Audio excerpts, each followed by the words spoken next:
Marguerite Dubois avait 72 ans et possédait des mains qui racontaient des histoires de travail acharné, rugueuses avec des ongles usés et une peau ridée par le soleil. Elle avait été ouvrière agricole saisonnière depuis ses 20 ans, comme sa mère et sa grand-mère avant elle. Elle résidait dans un petit hameau aux abords de Provence, où les toits étaient de tuiles rouges et la chaleur de midi transformait les chemins de terre en miroirs. Jamais elle n'avait quitté la région, et bien que beaucoup de ses voisins soient partis vers les villes, elle demeurait pour Hélène Moreau, sa vieille amie de toujours, une femme pieuse qui, chaque après-midi, récitait le rosaire devant une bougie avec l'image de Notre-Dame de Lourdes.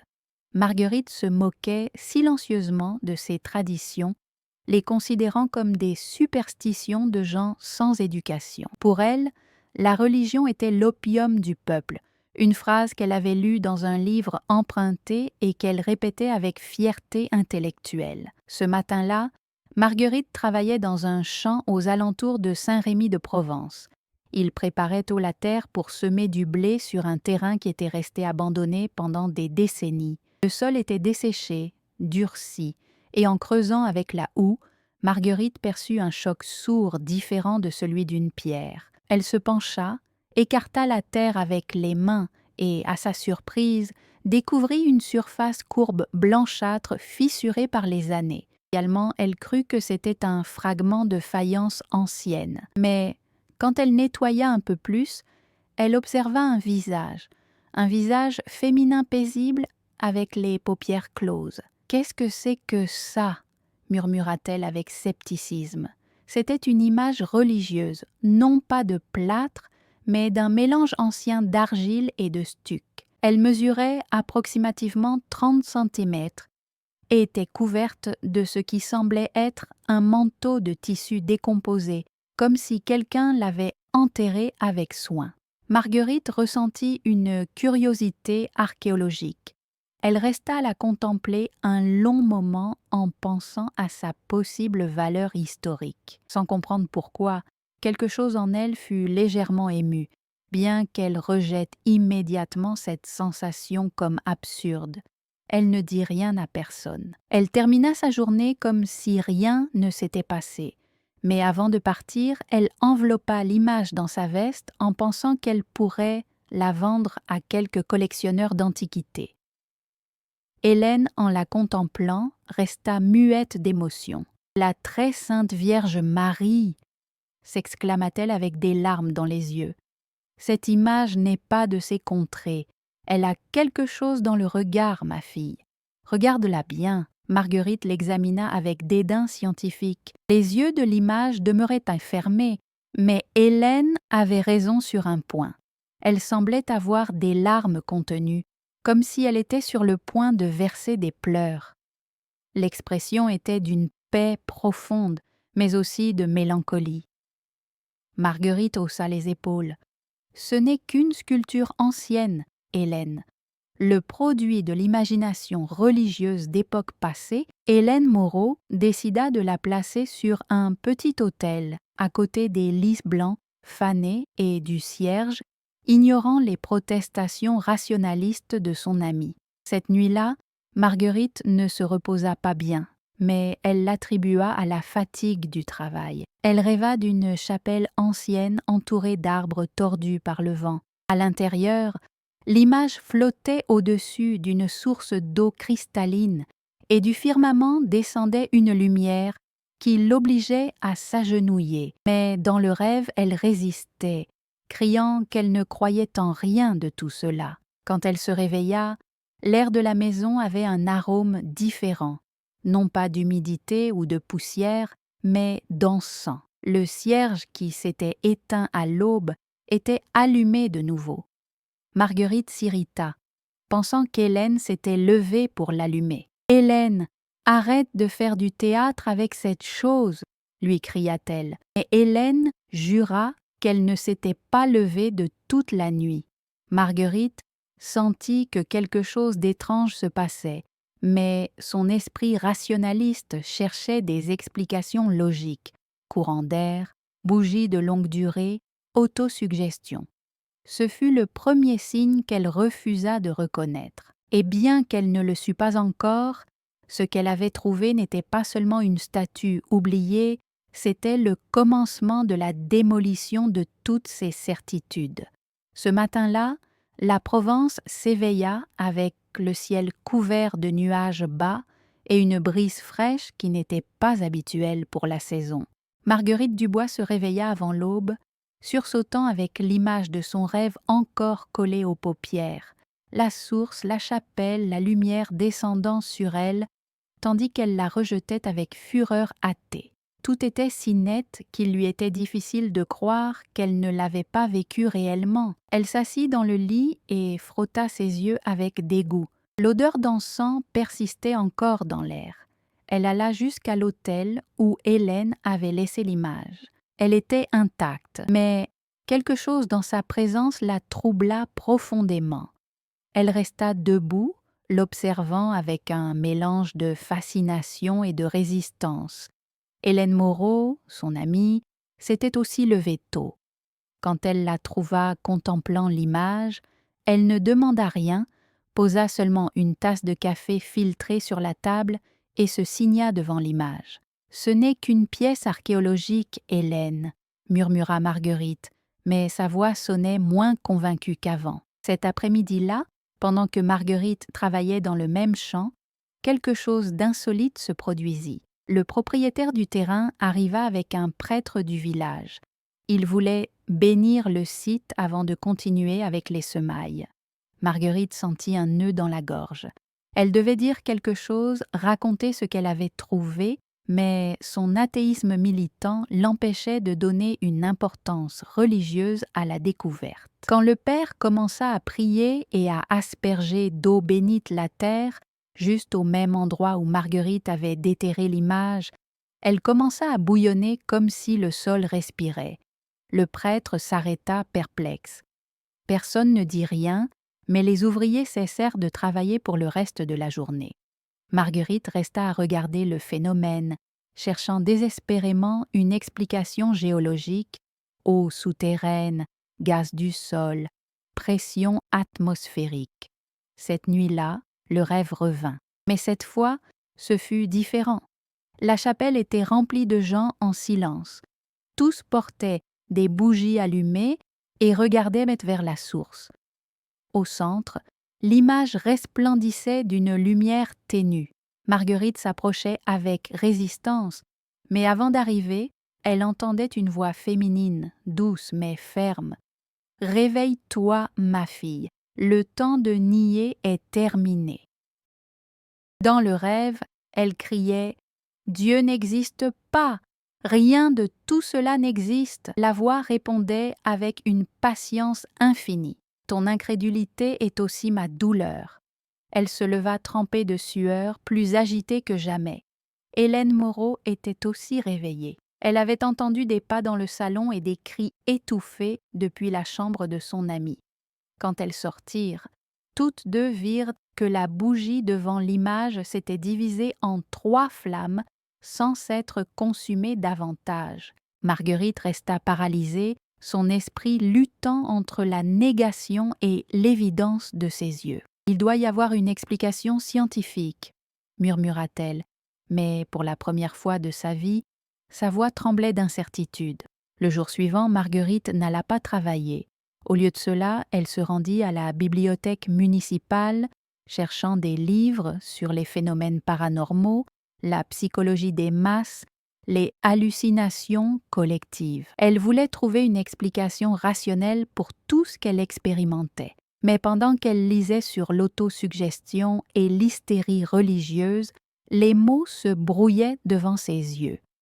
Frustrée, elle décida de chercher le père Jean-Luc, un vieux prêtre ami d'Hélène, non pour se confesser, mais pour débattre et lui démontrer l'irrationalité des croyances religieuses. Quand elle lui raconta ce qui s'était passé, le présentant comme une simple découverte archéologique sans importance surnaturelle, le prêtre l'écouta avec attention sans l'interrompre. « Ma fille, si ce que tu as trouvé était enterré avec respect, ce n'est pas un hasard.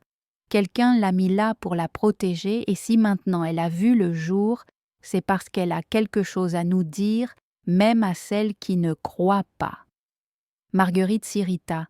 « Père, vous savez que je ne suis pas croyante. Ceci est simplement un artefact historique.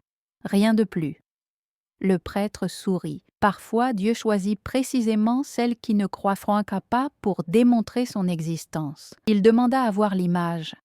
Quand il l'eut devant lui, le père Jean-Luc resta en silence un long moment. Puis, d'une voix tremblante, il murmura. « Ceci est beaucoup plus ancien qu'il n'y paraît et n'appartient pas à cette région.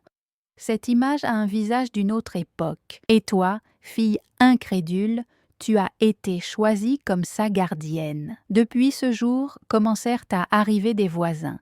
Quelqu'un fit courir le bruit que chez Hélène Moreau se trouvait une image spéciale découverte par son ami athée. Certains venaient avec des chapelets, d'autres avec des fleurs.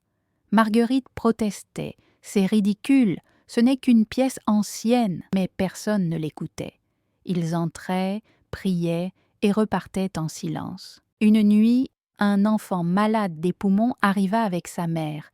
Il pouvait à peine respirer. Ils s'assirent devant l'image et, pendant qu'ils priaient, Marguerite observait depuis la cuisine avec un mélange de dégoût et de curiosité scientifique.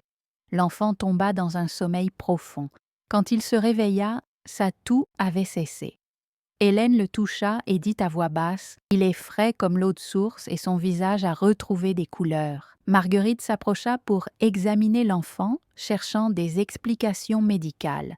Rémission spontanée, effet placebo, amélioration naturelle. Mais quand elle toucha le front du petit, elle ressentit quelque chose qu'elle ne pouvait expliquer. Une paix étrange qui contrastait violemment avec son agitation intellectuelle. Et ce fut cette nuit-là, entre bougies allumées et odeurs d'encens, que Marguerite commença à comprendre que quelque chose de plus grand que sa compréhension rationnelle était en train de se passer. Son athéisme commença à se fissurer comme un mur sous la pression d'une force inconnue. Et ce qui commençait n'était pas une dévotion quelconque, c'était une histoire qui changerait sa vie et peut-être celle de beaucoup d'autres. Ce fut le deuxième signe qu'elle ne put plus nier complètement. Les jours suivants furent étrangement angoissants pour Marguerite. Bien qu'elle continuât à aller au champ, son esprit était divisé entre la négation rationnelle et une inquiétude croissante qu'elle ne pouvait expliquer. Les visites chez elle se faisaient de plus en plus fréquentes, de gens qui venaient de voir l'image que la vieille sceptique avait trouvée. Un après-midi, en rentrant chez elle sous un ciel orangé, elle s'arrêta en passant devant une chapelle abandonnée au coin de son hameau. C'était un bâtiment petit avec les vitraux brisés et les murs couverts de lierre. Ressentant une impulsion qui contredisait complètement sa nature rationaliste, elle poussa la porte de bois détériorée et entra. L'air était vicié et sentait la poussière ancienne. Mais au fond de l'autel, où il y avait eu autrefois une image, restait un trou carré sur le mur. Pour la première fois de sa vie adulte, Marguerite ressentit quelque chose qui ressemblait à un appel. « C'est absurde, » se dit-elle à elle-même. « Je suis athée, je ne crois pas en ces choses. » Et la sensation persistait. Elle devait apporter l'image ici. Elle ne savait pas pourquoi. Elle le ressentait seulement. Et cela la terrorisait parce que cela contredisait tout son système de croyances. Cette même nuit, elle raconta l'idée à Hélène, la présentant comme une simple impulsion de préservation historique. Hélène Moreau, d'une voix tremblante, lui dit « La très sainte Vierge veut être là, nous ne devons pas l'en empêcher. Bien que tu ne crois pas, ma fille, elle te choisit. » Marguerite protesta. « Hélène, s'il te plaît, c'est juste que je crois qu'elle serait mieux conservée dans un endroit plus approprié. » Mais à l'intérieur, elle savait qu'elle se mentait à elle-même. Le jour suivant, Marguerite nettoya la chapelle pendant des heures, se disant qu'elle le faisait par respect pour le patrimoine culturel. Elle balaya la poussière, enleva les toiles d'araignée, lava le sol avec de l'eau et du vinaigre et plaça des fleurs fraîches. Puis elle enveloppa l'image dans un mouchoir blanc, luttant contre une émotion inexplicable, et la porta dans ses bras jusqu'à l'autel oublié. Elle la plaça avec respect dans la niche, et pour la première fois de sa vie adulte, elle resta un moment en silence, ne priant pas, mais ne niant pas non plus. En quelques minutes arrivèrent 2 voisins curieux, puis 5 de plus. À la tombée de la nuit, il y avait déjà une vingtaine de personnes en silence devant l'image.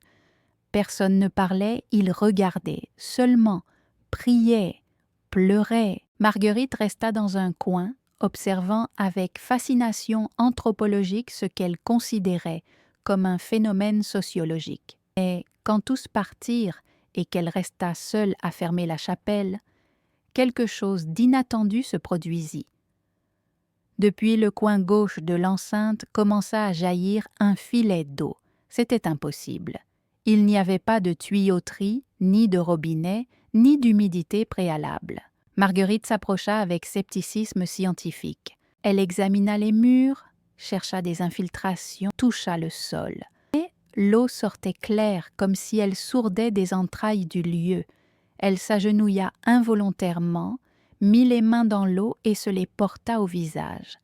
Elle avait un parfum doux, entrant sang et terre humide. Le cœur lui battit fort et, pour la première fois de sa vie adulte, ses yeux se remplirent de larmes qu'elle ne pouvait expliquer rationnellement. « Qu'est-ce qui m'arrive » murmura-t-elle. Elle courut chercher Hélène, ayant désespérément besoin que quelqu'un d'autre voie ce qu'elle était en train de voir. Quand elles revinrent, l'eau continuait à couler, formant une petite flaque sous la lumière des bougies. Hélène Moreau tomba à genoux et commença à prier à voix haute. Marguerite resta debout, tremblante, tandis que son monde matérialiste s'écroulait lentement. Le jour suivant, la nouvelle s'était répandue dans tout le hameau. Plus de personnes arrivèrent. Un vieillard se lava les yeux avec l'eau et dit qu'il voyait plus clair. Une jeune femme avec de la fièvre mouilla son front et peu après retrouva ses couleurs. Le père Jean-Luc vint voir l'endroit et resta stupéfait. « C'est de l'eau de grâce » murmura-t-il. Puis il s'adressa à Marguerite. « Crois-tu encore que c'est seulement une coïncidence, ma fille ?» Marguerite ne put répondre. Sa voix s'était perdue entre la négation et le doute.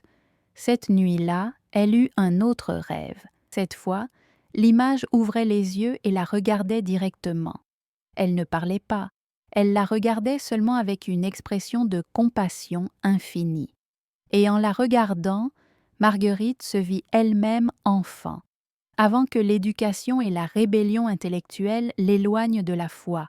Embrassant sa mère en pleurant devant un cercueil, l'eau coulait entre elles, nettoyant la douleur et la dureté de son cœur adulte. En se réveillant, elle courut à la chapelle, non plus comme sceptique, mais comme quelqu'un désespérément en quête de réponse. Et bien que personne n'ait été là pendant la nuit, les bougies étaient allumées. Elle resta là jusqu'à l'aube, pleurant sans savoir pourquoi, sentant comme si quelque chose de très dur à l'intérieur de sa poitrine était finalement en train de se fissurer. Ce fut le 3e signe, et l'eau qui ne devait pas exister coulait maintenant, emportant avec elle des années de négation obstinée. La nouvelle de l'eau qui jaillissait sans explication arriva plus loin que Marguerite n'aurait pu l'imaginer. En quelques jours, non seulement des voisins du hameau, mais des personnes d'autres zones de Provence commencèrent à se rendre à la chapelle restaurée. Certains arrivaient en marchant pieds nus, d'autres avec des bougies allumées depuis leur maison. On entendait des prières à voix basse, des chants anciens et l'eau continuait à sourdre. Marguerite essayait de maintenir sa posture sceptique, mais son cœur n'était plus celui d'une athée convaincue. Chaque nuit, les rêves devenaient plus intenses. Elle voyait des scènes qui semblaient d'autres époques, des femmes pleurant devant des guerres, des enfants priant sous la pluie, une statue étant cachée sous terre tandis que des cloches sonnaient au loin. Et dans chaque rêve, la voix féminine lui disait « Cesse de résister, ma fille, l'amour est plus fort que tes doutes. » Hélène Moreau, bien que silencieuse, remarquait le changement chez son amie. Elle ne se moquait plus de la religion comme avant. Son regard était devenu plus profond, presque comme si elle portait des décennies dans les yeux.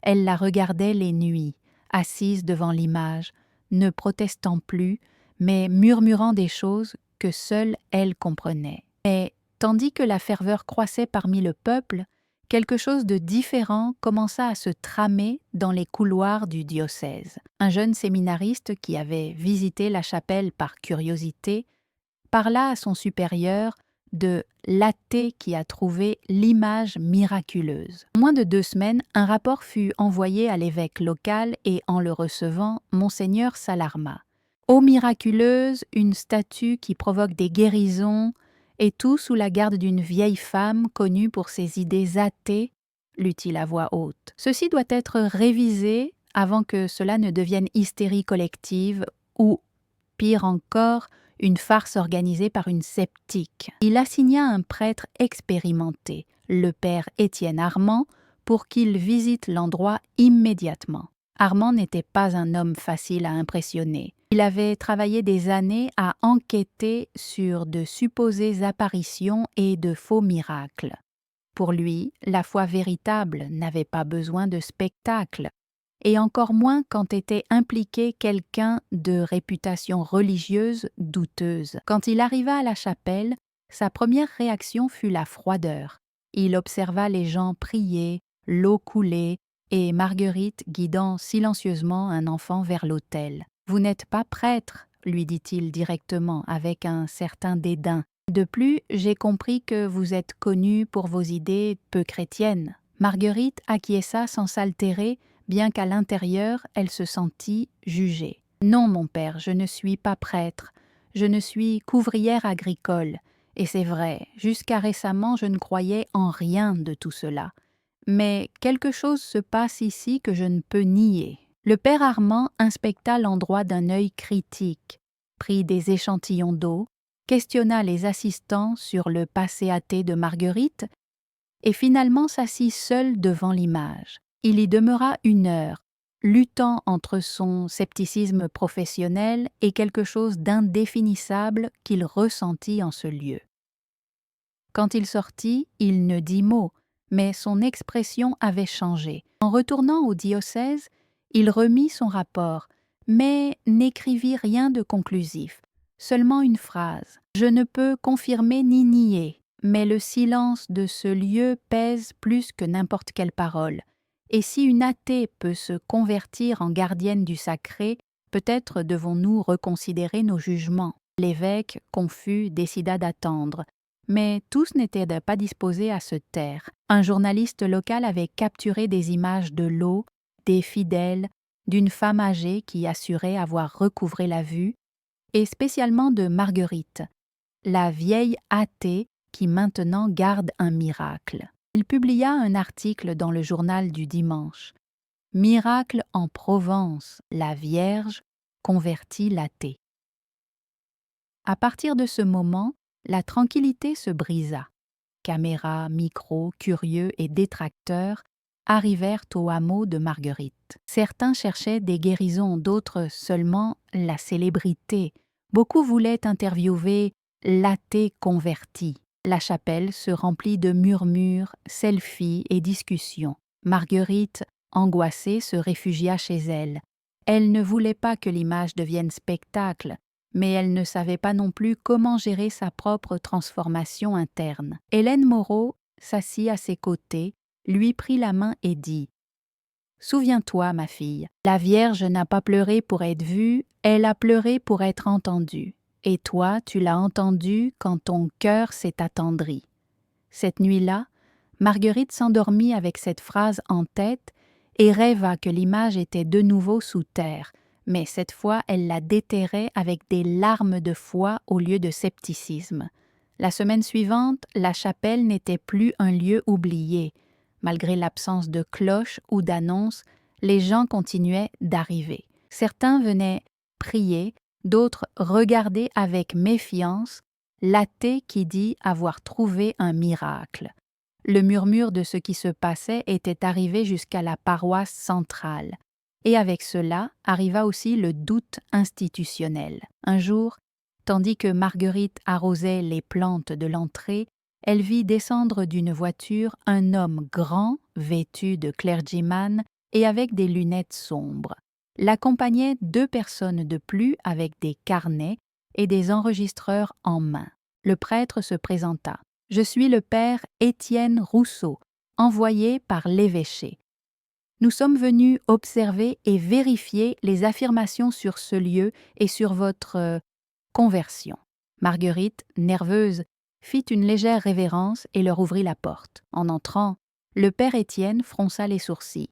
Il regarda l'image, l'eau, les bougies. « Qui a permis ceci ?» demanda-t-il d'un ton plus fort que nécessaire. « Et plus important, comment savons-nous que vous n'avez pas organisé tout ceci comme une sorte de expérience sociale ?» Marguerite ne sut que répondre. Son passé athée la poursuivait. Mais alors, Hélène Moreau apparut depuis un banc du fond, se leva avec difficulté et se planta devant le prêtre. « Elle nous a permis, personne d'autre, et mon ami ne simule rien. Je l'ai vu changer jour après jour, larme après larme. » Les hommes prirent des notes, firent des photos, touchèrent l'eau. Le père Étienne dit qu'il devait l'analyser et aussi enquêter sur les antécédents de Marguerite plus à fond. En silence, les 3 repartirent sans laisser de bénédiction.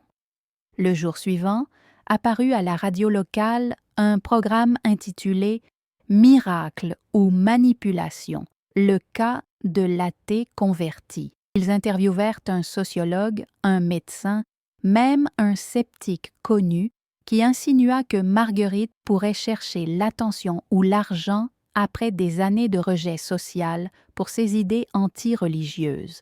« C'est parfait, » disait le sceptique, « l'histoire de conversion que tout croyant veut entendre. » Mais Marguerite n'avait demandé ni un sou, ni même une interview. Sa transformation avait été intime et douloureuse. Cette même nuit, retournant à la chapelle avec le cœur lourd à cause des accusations, elle trouva une femme assise dehors en pleurant. Elle avait une petite fille dans les bras avec de la fièvre. « On m'a dit qu'ici on guérit, » chuchota-t-elle, « et que vous étiez comme moi, que vous ne croyiez pas, mais que maintenant, si. » Marguerite ressentit le poids de son histoire. « Je ne sais pas si on guérit, » répondit-elle honnêtement. « Moi-même, je ne sais pas quoi croire complètement. Je sais seulement que quelque chose a changé en moi quand j'ai trouvé cette image. Tu peux entrer.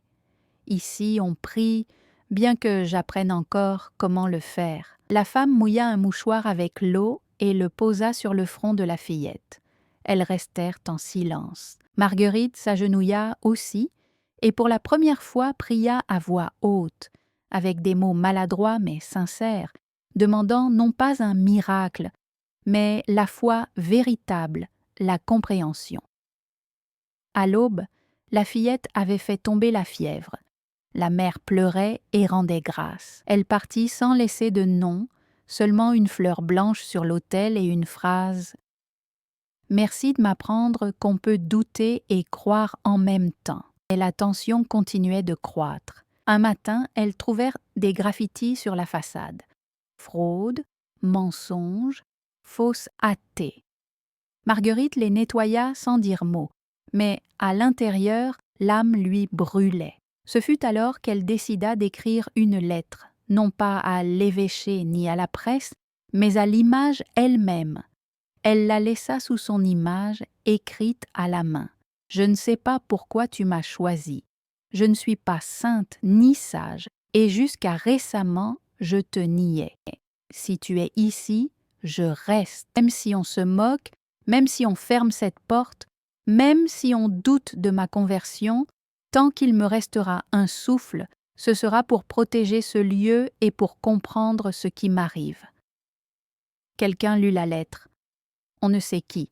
Mais le jour suivant, sur l'entrée, il y avait une croix de bois neuve, suspendue sans clous, comme soutenue par une foi invisible. Cette nuit-là, revinrent les chants. Une femme aveugle joua une mélodie à la flûte de roseau. Un enfant répéta un psaume et Marguerite, pour la première fois en plusieurs jours, sourit. L'eau continuait de couler et son cœur continuait de s'ouvrir lentement, douloureusement, vers quelque chose de plus grand que ses anciennes certitudes. Depuis cette nuit des chants, quelque chose avait changé, non seulement dans la chapelle, mais aussi chez Marguerite. Son visage, autrefois marqué par l'orgueil intellectuel et la négation, montrait maintenant un mélange complexe de doute, d'espoir et de détermination.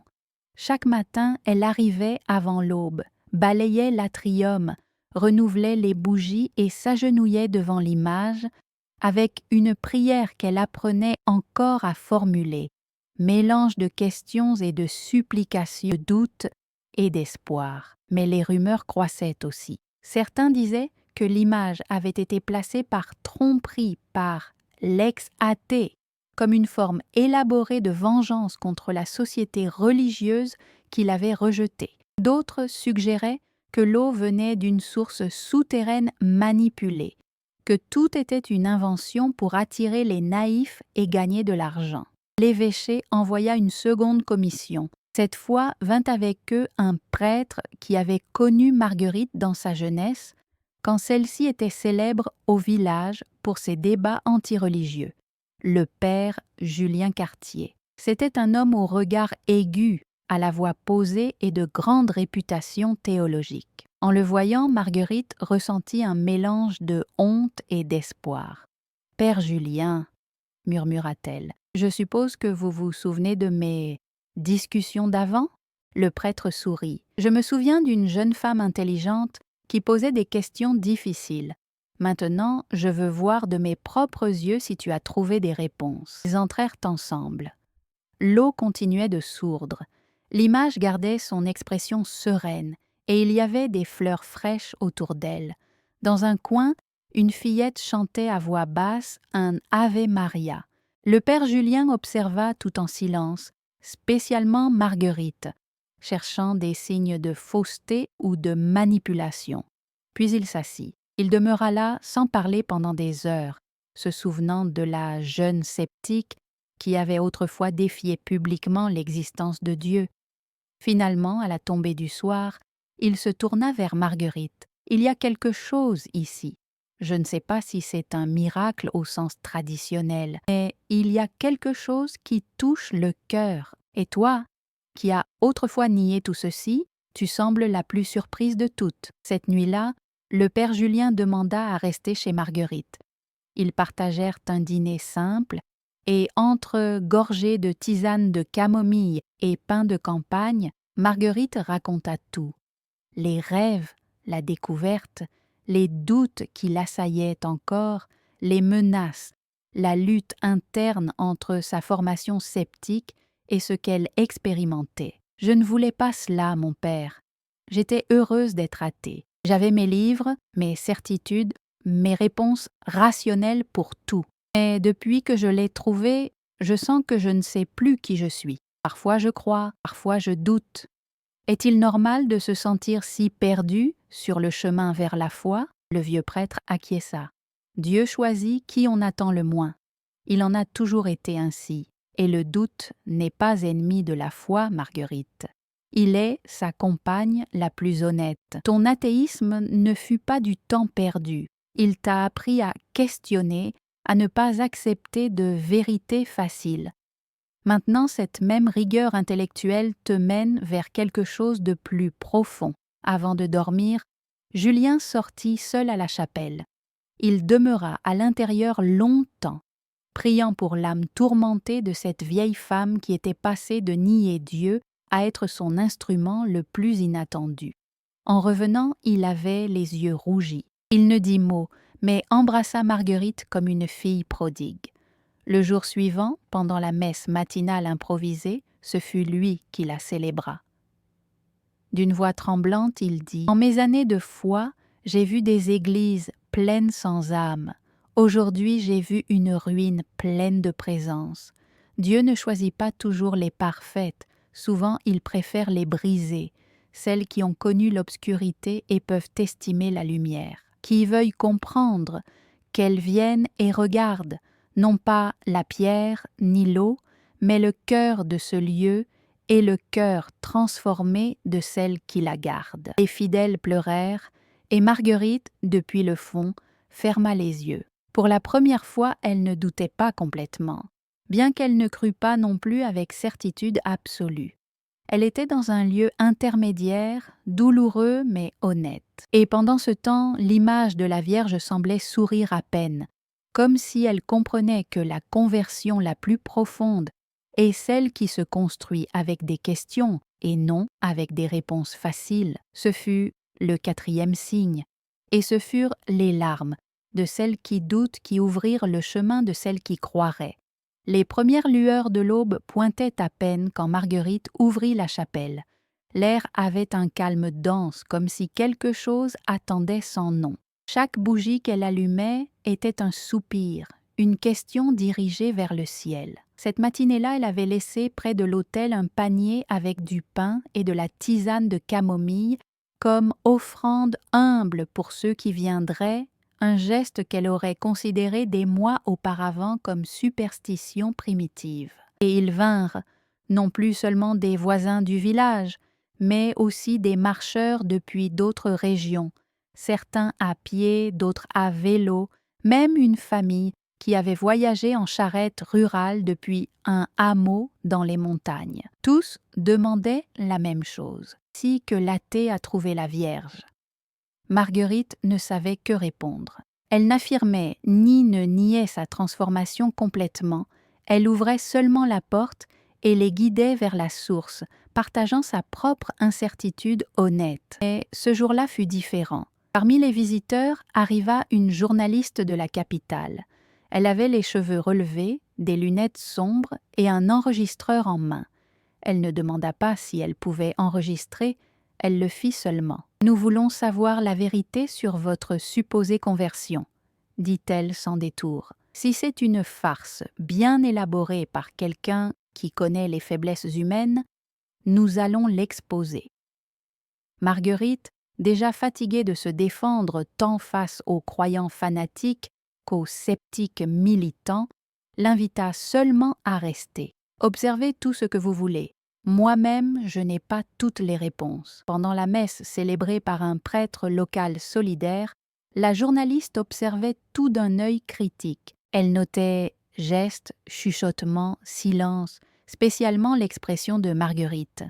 Non plus l'arrogance de l'athée convaincu ni la ferveur de la convertie fanatique, mais quelque chose de plus complexe, de plus humain. Elle resta même après la cérémonie observant une vieille femme qui priait des heures devant l'image et Marguerite nettoyant silencieusement sans pause héroïque. Alors, juste à midi, quand le soleil tombait vertical sur le toit de la chapelle, cela arriva de nouveau. Une goutte petite, cristalline tombant de l'œil droit de l'image, mais cette fois elle tomba hors de la source. Elle toucha le sol et à l'instant, une fillette qui avait une béquille à côté d'elle se leva sans aide. La mère cria. Le prêtre laissa tomber le missel.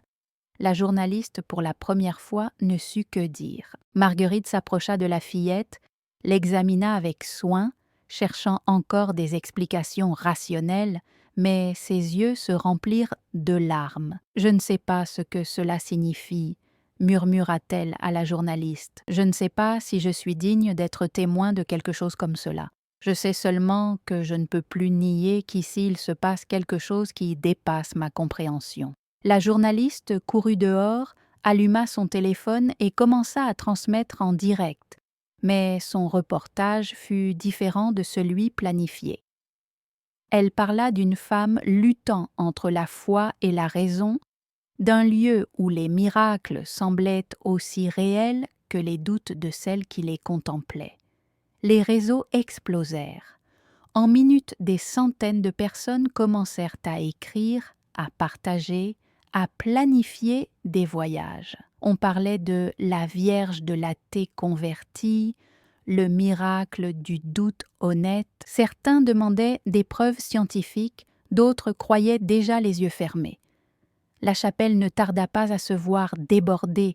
Jour après jour, des dizaines, puis des centaines campaient près, demandaient de l'eau de la source, allumaient des cierges, s'organisaient des tours de prière. Certains offraient de la nourriture, d'autres nettoyaient le chemin. Mais tout n'était pas dévotion. Un matin, Marguerite trouva une enveloppe sous la porte sans expéditeur. Seulement une note écrite avec des lettres tordues. Les athées qui simulent des conversions ne trompent pas Dieu. L'évêché sait qui tu es réellement. Fini avec ce théâtre. Tremblante, Marguerite la garda dans le coffre vieux de la sacristie. Elle ne dit rien à personne. Elle s'agenouilla seulement devant l'image et murmura « Si c'est tien, si tu m'as réellement choisi moi, qui était ton ennemi, donne-nous la force de supporter tant l'adoration que le rejet. » Cette nuit-là, elle rêva que l'image la regardait non pas avec des yeux de plâtre, mais avec un regard vivant, profond. Elle lui disait sans mots « Parfois, pour guérir, il faut laisser le monde entendre tant les pleurs de la foi que les gémissements du doute. » En se réveillant, elle sortit dehors et vit quelque chose qui la laissa sans souffle, une file de personnes descendant par la colline avec des bougies en main, chantant en silence. Parmi elles, elle reconnut tant des dévotes que des curieux, des croyantes que des sceptiques qui venaient voir l'athée qui ne savait pas si elle croyait complètement. Elle ne pouvait plus se cacher. Le silence s'était brisé et la foi, mélangée avec des doutes honnêtes, parlait enfin avec une voix nouvelle. Le matin du premier dimanche du mois, Marguerite se réveilla avant l'aube. Le ciel sur la Provence avait une teinte violette profonde, comme s'il ne se décidait pas encore entre la nuit et le jour. Elle se lava le visage avec de l'eau froide, mit sa chemise propre et prit entre les mains ce qui serait la dernière pierre. Ce n'était pas une pierre quelconque, elle l'avait gardée depuis le premier jour où elle trouva l'image enterrée. Elle était marquée par une fissure en forme de croix, et elle sut, avec cette certitude qu'elle ne questionnait plus complètement, qu'elle devait être au centre du nouvel autel. Ce jour-là, la chapelle n'était pas un site caché. Il y avait plus de 200 personnes, certaines de la communauté, d'autres qui avaient voyagé pendant la nuit depuis des villages voisins. Beaucoup ne parlaient pas français, mais toutes savaient ce qui les avait amenées jusqu'ici. Le besoin de voir la femme qui était passée de nier Dieu à être sa gardienne la plus improbable. En arrivant, Marguerite se trouva face à une surprise. À l'entrée, quelqu'un avait laissé une boîte de bois avec une note. Pour celle qui reconstruit avec foi et doutes honnêtes, anonyme. À l'intérieur, il y avait des outils neufs, des vêtements propres et une croix sculptée à la main. Marguerite ferma les yeux un moment, sentant le poids de sa transformation incomplète mais réelle, puis souleva la boîte et entra. Ce jour-là, il n'y eut pas de messe officielle. Aucun prêtre n'arriva, mais personne ne le demanda, parce que sans se l'être proposé, Marguerite était déjà plus qu'une semeur, elle était pont. Elle était témoin imparfaite mais honnête. Devant l'autel, elle éleva la dernière pierre, la baisa doucement en se souvenant de l'athée qu'elle avait été, et la plaça au centre. Puis elle se tourna vers tous et parla d'une voix tremblante mais sûre. « Je ne sais pas prêcher, je sais seulement cultiver, et je ne sais pas non plus croire complètement, je lutte encore avec des doutes. » Mais cette image que vous voyez, je l'ai trouvée sous la terre entre pierre et racine quand j'étais son ennemi, quand je niais son existence. Et depuis lors, quelque chose a changé en moi. Je n'ai pas vu d'ange, je n'ai pas entendu de voix claire, mais chaque larme qui est tombée de ses yeux m'a reconstruite par l'intérieur, m'a appris qu'on peut douter et aimer en même temps. Ceci n'est pas un temple grand et il n'en faut pas. Ici nous tenons toutes, celles qui croient avec certitude, celles qui doutent avec honnêteté, celles qui cherchent sans trouver de réponse facile. Si vous sentez que cette eau, cette image, cette paix vous dit quelque chose, alors sentez-vous chez vous. Ce lieu est vôtre.